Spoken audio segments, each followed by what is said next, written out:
Eyani ke lentambo oyifakele la. Shuthi ngafaka wena phela lentambo fazana. Ngiyezwa phela bathi ngumakhosi. Shuthi ngafaka wena makhosi Nkosi yami wangisiza ke ngale ntambo Nkosi yami yazi yasebenza. Fanele sithokoza gogo. Thokoza gogo. Uthe makhosini. Makhosi. Uthe makhosini siyabingelela. Siyabingelela emakhosini Nkosi Abantu yami. abadala. Otike intambo bakwethu. Emakhosini. Nangu gogo. Thokoza gogo. Aw. Sanibonani le platform abantwana bakaNkulunkulu abasindisiwe egameni likaJesu. Mawukhona la ungakholwa siyathemba ungenele kuzofunda eBhikisana. Ake sikhuluma ngalo mzalwane lo ibiza ngomzalwane.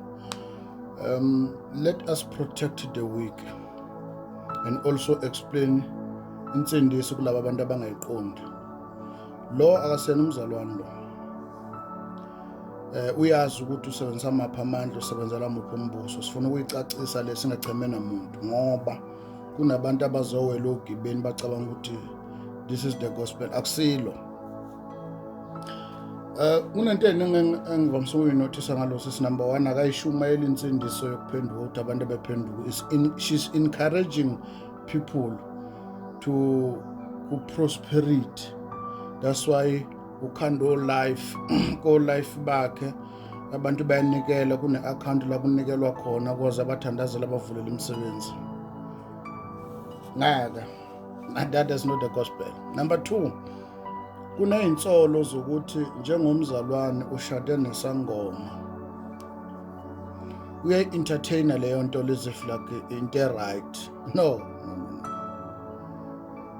Number 3 kuneyintsolo naye ingane ifaka intambo lapha kunokuthi ayi-address lento le acacisa akayicacisa uyenza ibe joke because she's hiding something behind lezo zenzo zakhe azenzayo, and by so doing she's manipulating a lot of people abanganalo ulwazi noma bangakhulile because bakhona into abakakhona. Ngicela ukucacisela lokuqala lo akasena umzalwane. There's a different phakathi komzalwane owehlulekayo noma unamaphutha nomzalwane nomuntu oyibiza ngomzalwane. Incwadi kaIsaiah chapter 4 kuthiwa kuya kuba khona abantu besifazana abayisikhombisa. Umuntu wesifazane eBhayibhelini urepresent ibandla kuya abaya kubambelela endodeni eyodwa. Indoda eyodwa okhulunywa ngayo uKristu. Abaya kubambelela endodeni eyodwa bathi siyokudla ukudla kwethu, sembatha ingubo zethu, kodwa sifuna kuphela ukubizwa ngegama lawo.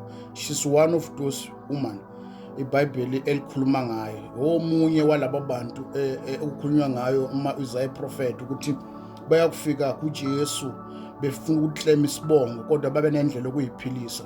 Hamba ulandela life bakhe, hamba ulandela. It's all about prosperity.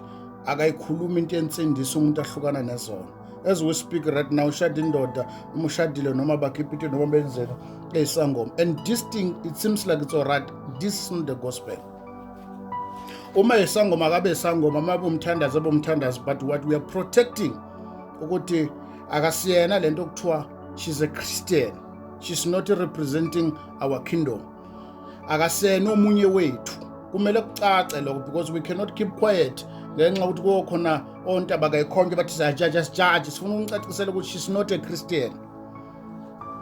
Uma ukuthi umthandazi akucace ukuthi umthandazi, uma ukuthi besobala akasena umzalwane. Sifuna ukucacisa izinto azenzayo, amazwi awakhulumayo, izintshumayelo zakhe, all this kind of to motivate people ukuthi ba feel comfortable ezonweni zabo, not telling them the truth. Bese bizwa ngokuthi she's a Christian. She's not. Uyazi usebenzela mapha amandla muphi umbuso, inhloso yakhe yini, ukhanda imali, ulebula uJesu so for ibenefit yakhe.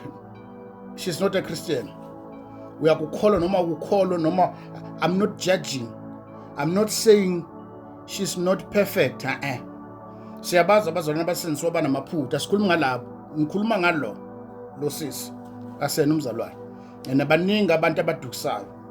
And uma azoyibona le video ngicela ukumkhumbuza ukuthi ukuduka kwakho wedwa kungcono kunokudukisa ibandla likaNkulunkulu, kunokudukisa uqaba lwabantu elukulandelayo, ngoba yonke lemiphefumulo eyilandelela wena knowing very well ukuthi uneyinhloso zakho, yonke lemiphefumulo yobuzwa kuwe. Ungagaina ama-followers, ugaina udumo, ugaina everything, ama-platform uvulelwe and all this kind of things, but ukwazi ukuthi isiphetho sempilo siyeza. Bonke laba bantu abadukayo because of you bayobuzwa kuwena ngoba yiwena waba yikhosi yokuduka kwabo. God bless you.